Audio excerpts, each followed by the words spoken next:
Hello, hello. How are you?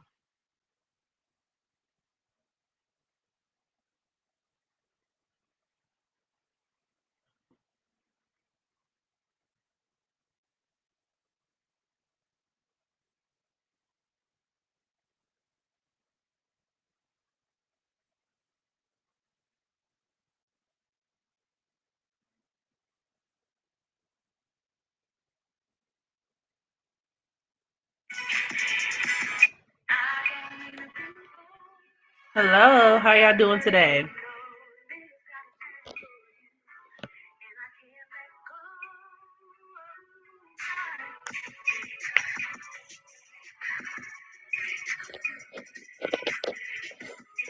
Not Nikki with the random pop-ups.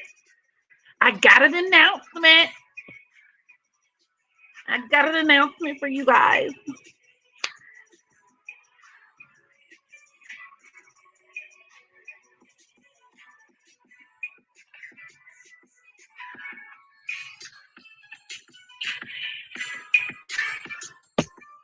Yes. This is another drive-by.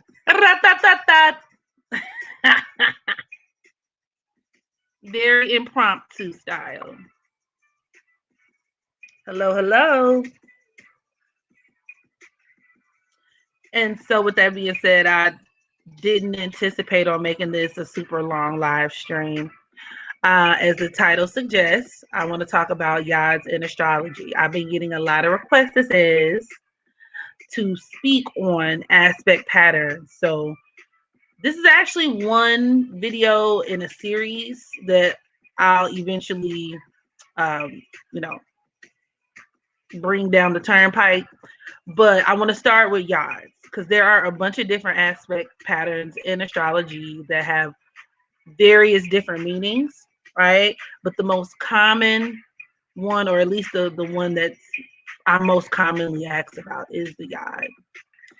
And so that's what we're here to discuss today. I've come equipped with examples. Y'all know me, celebrity examples.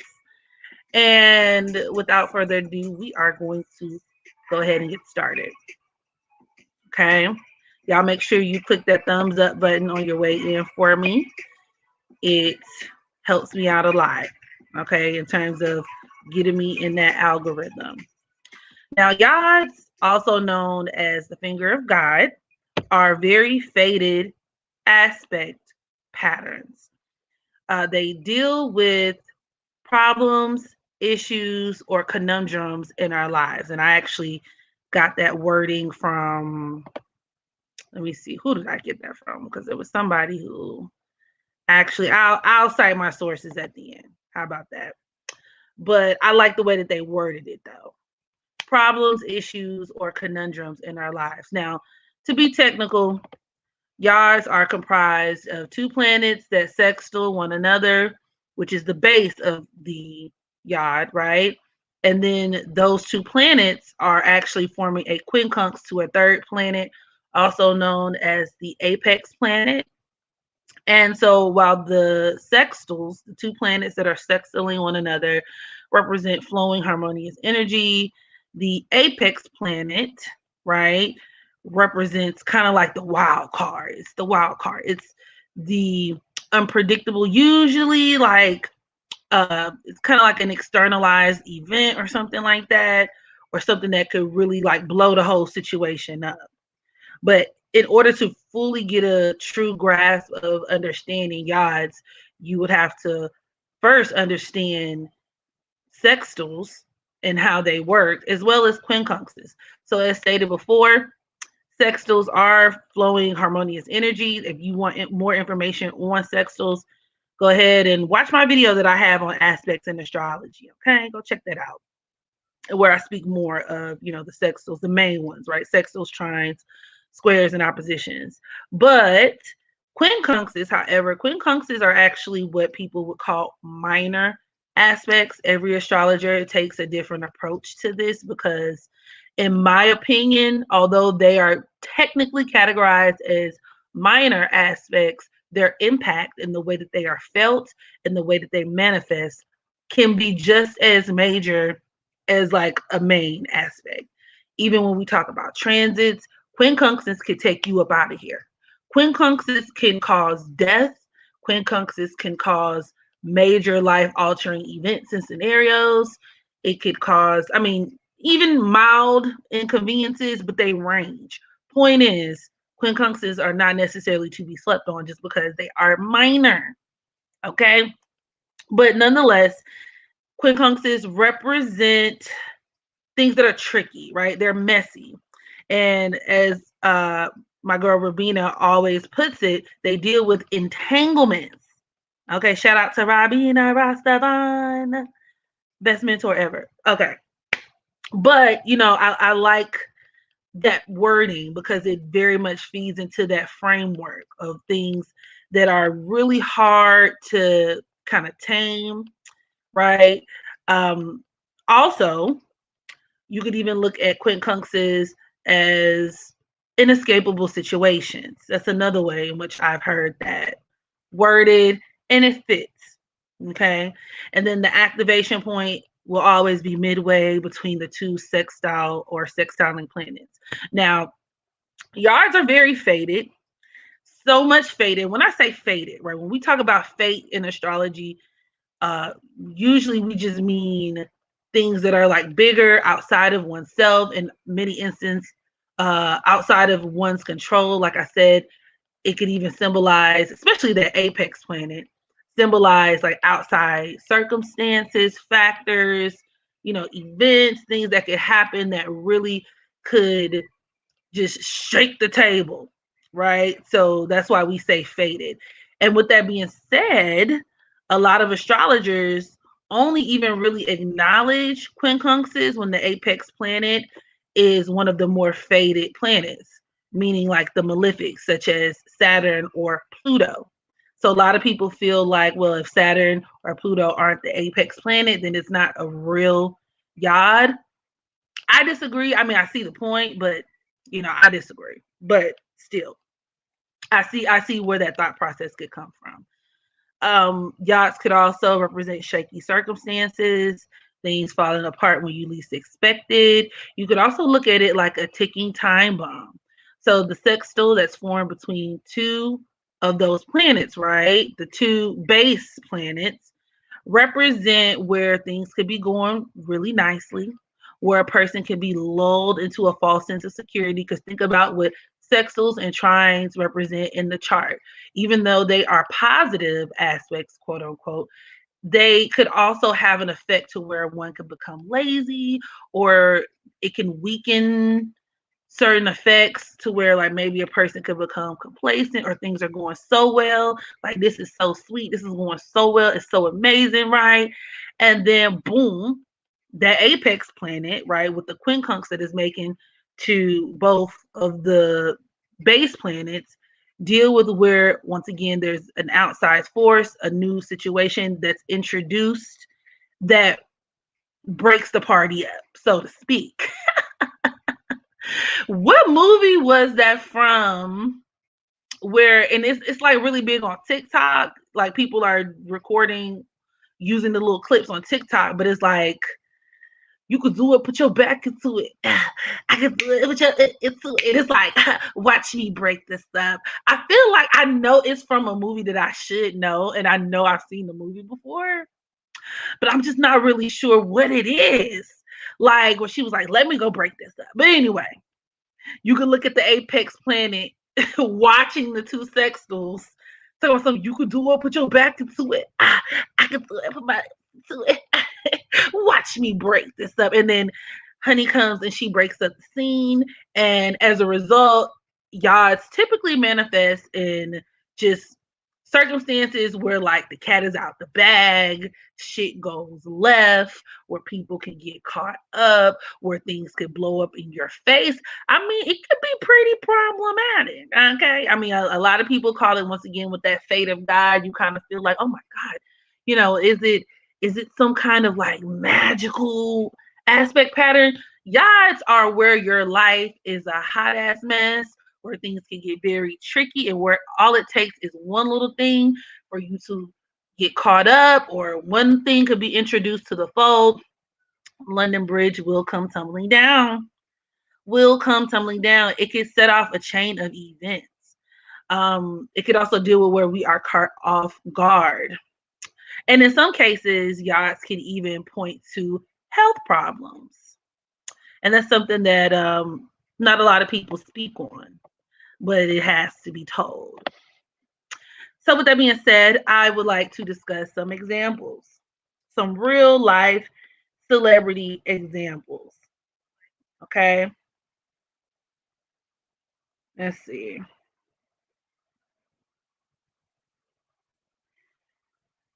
All right, so example number one, we have LeBron James.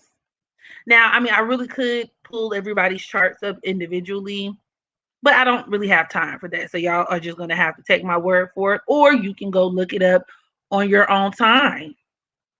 But LeBron James has a yard, which includes his Pluto at the or in the fifth house of Scorpio, and it is forming a sextile to his Neptune in that seventh house of Capricorn.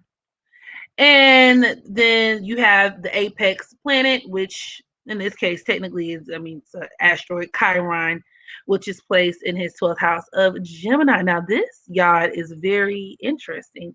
It's actually pretty juicy because it can signify him having secret relationships. Okay, especially when we talk about, Pluto in the fifth house, right? You could look at that sextile that it's making to Neptune as him dealing with a lot of women, or there could be some extramarital affairs going on, but he might have it the game sewn up to where there are a lot of women who are willing to remain in the background. Neptune can deal with things that are, behind the more so behind the scenes, or where there could be like some smoke and mirrors. Not to mention Pluto is definitely sneaky behavior. So is Neptune to a certain degree, but you could look at this as basically him laying it low, spreading it wide, and he's able to kind of keep the shit on the hush hush, right? Where things may not always be what they look like with his marriage, and just in terms of how he moves. But with that Chiron as the apex planet, especially in the 12th house, you can definitely I don't want to say look forward to, because I mean, I don't know if you would want to look forward to it, but we can definitely expect someone to put this relationship on blast. This could be a girl that talks too much, him getting caught up like with text messages, a phone call, or sex tape with that 12th house energy. So I don't know if anybody has come forward officially to say like, hey, I've had an affair with LeBron James. But if that happens in the future, y'all know who to, talk to first. You know who told you first. And then you can promptly donate to my Cash App. Thank you. The second example here we have is Tasha K. Okay. Tasha K actually has her Pisces sun forming a sextile to her Chiron and Taurus. This is the money aspect. This is the aspect that deals with her being this, mogul, this super blogger where she's making a whole bunch of money off of gossip. But Pisces is known for slander, lies, all right, and scandal, and etc. And with her having her Saturn in Libra at the apex point, this absolutely points towards her being sued. So you could look at her Pisces sun, sextiling Chiron and Taurus, as her getting money, having the time of her life, being this super blogger. And like I said, maybe painting pictures that she wants to paint, maybe lying, but gossiping. Pisces can just really genuinely deal with gossip. And with that Saturn in Libra, look at this as Cardi B, who happens to be a Libra sun, which, I mean, depending on what degree her sun is, and, depending on like from a synastry standpoint, if it's like conjoined to her Saturn or not, that would be interesting, because I could definitely see Cardi B's sun kind of activating Tasha K's Saturn in Libra, resulting in a big fat ass lawsuit. And y'all know the girls have been in court for a very long periodically time, with even recently it coming out that Tasha K lost her countersuit of $3 million. Not to be, convoluted with her losing, the lawsuit that Cardi put upon her, but it's not a good look though. Not a good look. And actually, I'm not that hopeful because when we talk about that Saturn in Libra being the apex point of this yod, it could deal with where this is like a continuous thing where it's just like forever ongoing and it could cost her a lot of money. Lots and lots of money, especially as Saturn is forming the quincunx to that Taurus, that Chiron and Taurus, where all your money get ate up. And of course, and I know she likes to paint a certain picture, like she's just completely in control of everything. But, astrologically speaking, she might be in some deep zil. The third example is Mr. Drake. Drake has Chiron in the 10th house of Gemini, forming a sextile to his Aries North Node in his 9th house.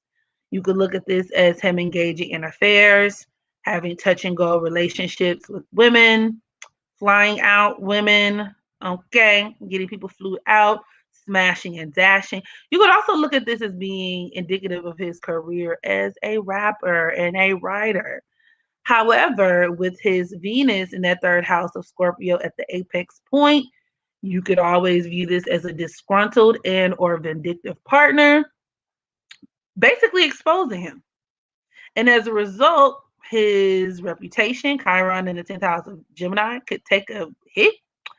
It just, his blowing up his spot, so to speak, right? Where he even gets a reputation for being somewhat of like a violent and aggressive or just a chauvinistic kind of guy. A guy who can't control his deck. That's very indicative of that Aries North Node quincunxing his Venus. Or where he could have threatened and put the pressure on the woman, which by the way, Johnny Blaze did say he allegedly he had sent some goons after her. And her, cause especially with Venus in the third house, you could look at like the third house is like somebody speaking on it, bringing it up, right?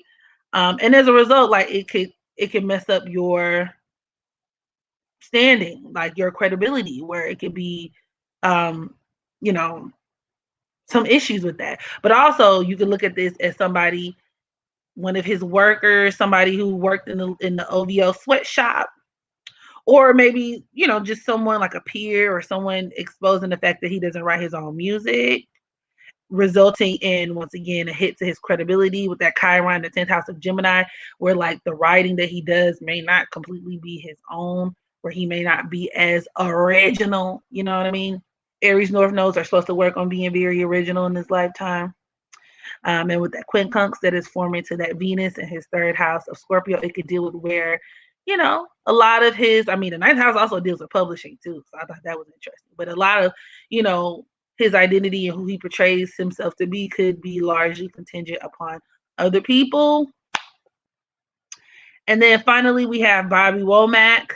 If you think you're lonely now, wait until tonight, girl. I'll be long gone. That Bobby Womack, okay? Some of the old heads, the old heads know what I'm talking about. The younger children and nieces and nephews may not, but that's okay. Bobby Womack has his Neptune in the 6th house of Libra, forming a sextile to his Leo North Node in the 5th house.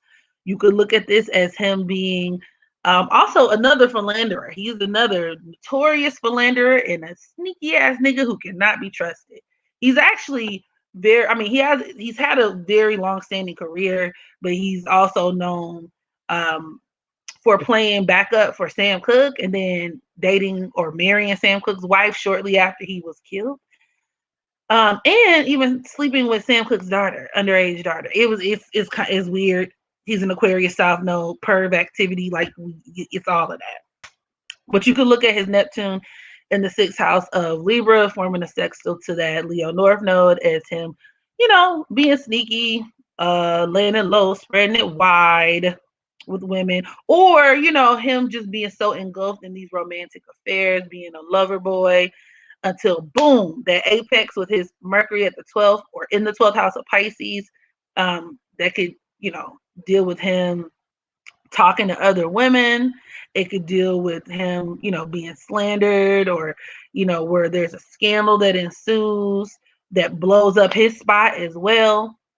So where something happens and somebody puts him on Front Street for sleeping with another woman, or, doing this and that. So I thought that was very interesting.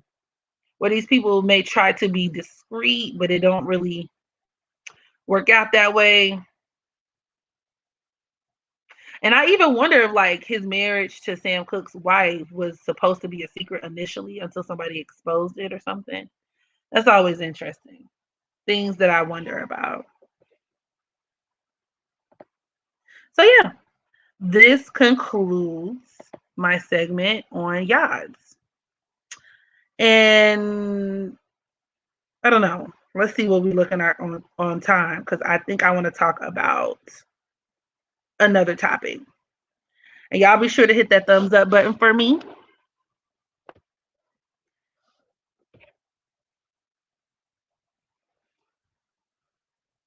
Yes, YODS can very much expose you.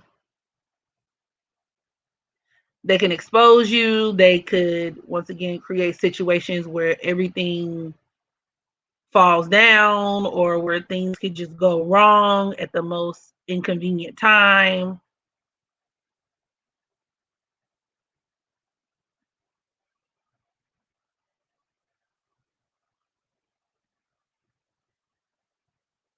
Tasha says she has her lawyers on lock.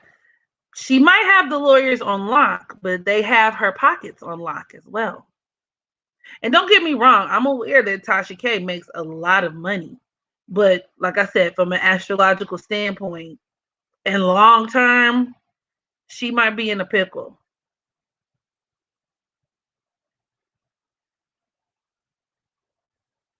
Yes, the triangle thingy. Mm-hmm.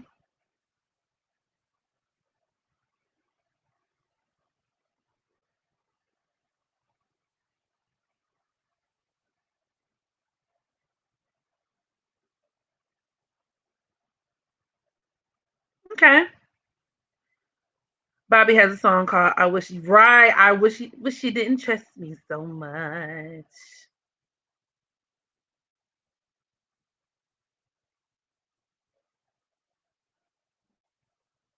What if angular houses form part of the yacht? Does this make the effect of the yacht more serious? Um, it could. It just depends. It depends on what planets are involved still. But I mean, yacht, or excuse me, angular houses tend to be some of the most important houses in the chart, just because they're built to like initiate energy, and you know they could be associated with like a lot of like direct action. But it just depends. It still depends on what planets that are involved in the yacht.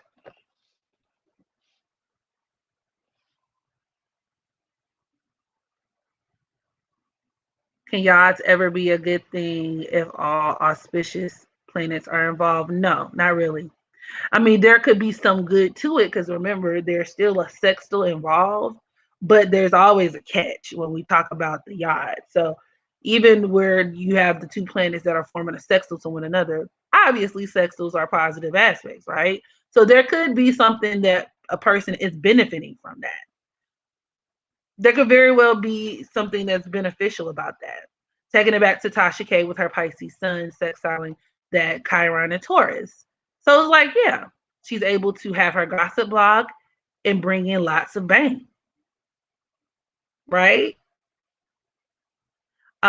She's able to have a gossip blog and at least initially have lots of credibility.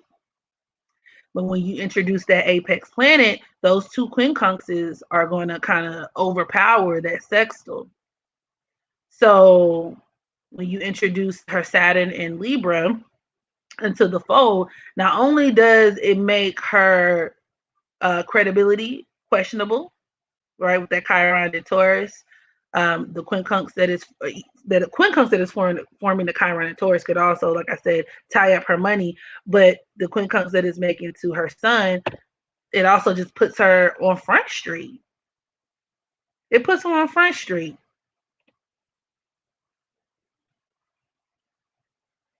So you could even look at that as her being exposed during the court proceedings.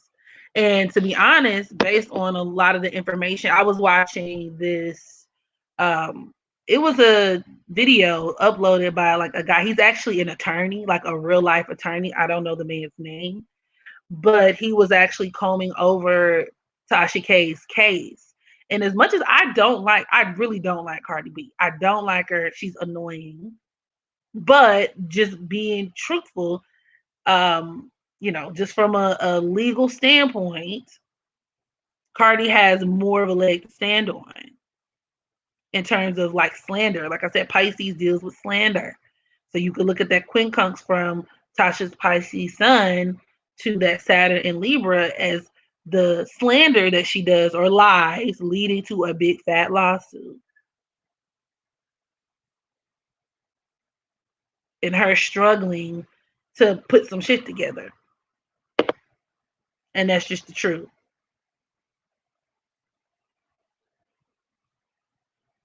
Hi, Tuli. We're talking about YODS in astrology. It could absolutely deal with infidelity. Another really good example that Rabina likes to use that I like is like the kind of like a three-party situation where you got two lovers in a bed and then the partner comes home, which would be the apex planet. What the hell is going on between the sheets in my home? Baby, wait, let me explain before you start to point your game. Girl, I'm about to have a fit. You get it? So you would look at the apex planet as Ron Isley. The apex planet is the planet, the focal planet, the planet that is unpredictable, the planet that nobody invited to dinner. The two sextile planets are eating brunch. The apex planet is breaking that shit up.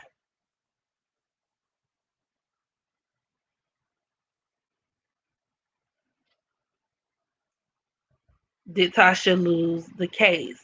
You're gonna have to read up on it. The extent to which I know is that she lost her counter claim. The original claim, the original case, which is Cardi B, because Cardi B was the one who initiated it. Cardi B sued her for slander and whatever. Tasha K countersued for $3 million and she put it on her kids. God bless those kids. Y'all gotta stop putting stuff on your children. You got to stop putting stuff on your kids. The girl said that she put it on her kids, she was gonna win the counterclaim, and that has officially been thrown out. Cardi B and cool in the same sentence.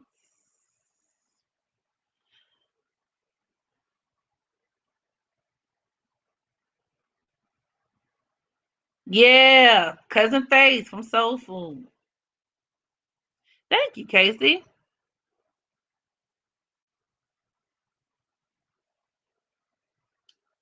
Y'all still didn't tell me what movie You Can Do It, Put Your Back Into It comes from. What movie were they seeing that? You could do it, put your back into it. I could do it. What movie was that? I'm gonna have to look it up because y'all is not really for me like that. People will put anything on their kids, even when they lying. Shows how you feel about your kids. Oh, okay. It was saved the last. I knew it was some movie, but I couldn't pinpoint. I feel like I've seen it before. But yeah, you can look at the apex planet and saying, so what scene was that when it was like, oh, I'm finna break, watch me break this up. That's the apex planet.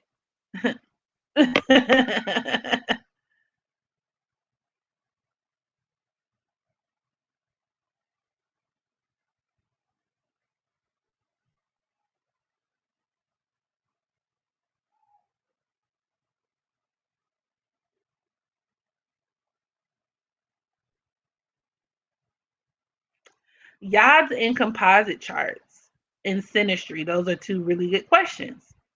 Um, so I would say YODS in composite charts, when we start bringing in more than one person into the fold, they can represent circumstances between two people, like ongoing problems, ongoing issues within the relationship, things that are always going to be a theme.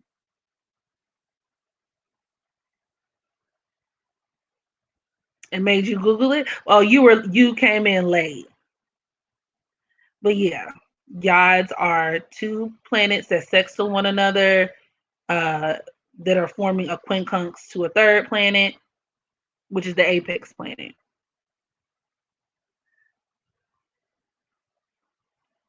Will it bring order out of the chaos caused by the apex? Will what bring order? Are you talking about the base? Are you talking about the two sextiling planets? You're gonna have to watch it on the playback, Oshun's daughter. Welcome. Right, watch me squash this. So with that being said, I am going to hop on off. Like I said, I didn't want this to be too long. I will keep this up. Yes, the two sextiles. Mm, not really. They're not. They don't really omit, or I guess you could say they are not powerful enough to override the effects of the quincunx. You got to deal with that quincunx on your own. Those two quincunxes.